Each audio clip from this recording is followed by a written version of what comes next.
अस्सलामुअलैकुम दोस्तों, मेरा नाम है अली रज़ा और आप देख रहे हैं अली टीवी। दोस्तों, अली टीवी ने पहेलियों का जो सिलसिला शुरू किया है, इसका मकसद तफरीह के साथ साथ आपको इल्मी मालूमात भी मुहैया करना है।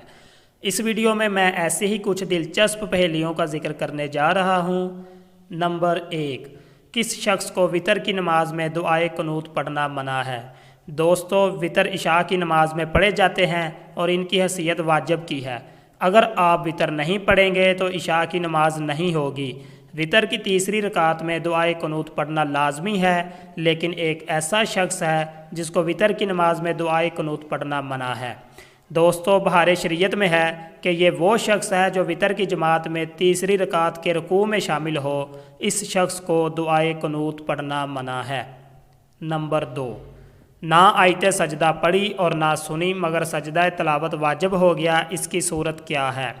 दोस्तों, जब भी कुरान पाक पढ़ते हुए आयत सजदा पढ़ें या आयत सजदा सुने तो सजदा तलावत वाजिब हो जाता है, और अगर सजदा तलावत ना करें तो बंदा गुनहगार होता है। लेकिन जिसने ना आयत सजदा पढ़ी और ना सुनी लेकिन उस पर सजदा तलावत वाजिब हो गया, तो फतावा आलमगीरी में है कि इमाम ने आयत सजदा पढ़ी तो इस सूरत में मुक्तदी ने आयत सजदा ना पढ़ी और ना सुनी, मगर इमाम के साथ उस पर भी सजदा तलावत करना वाजिब हो गया।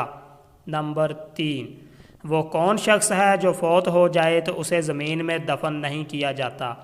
दोस्तों, आप जानते हैं कि जब भी कोई मुसलमान वफ़ात पा जाए तो उसको नमाज जनाजा के बाद ज़मीन में दफन किया जाता है।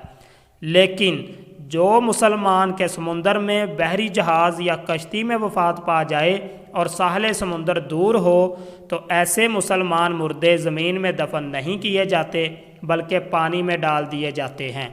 सब्सक्राइब करें अली टीवी को और बेल आइकॉन को दबाएं इन्फॉर्मेटिव वीडियो सबसे पहले देखने के लिए। आज के लिए इतना ही दोस्तों, उम्मीद है आपको वीडियो पसंद आई होगी। नेक्स्ट वीडियो तक के लिए अल्लाह हाफ़िज़।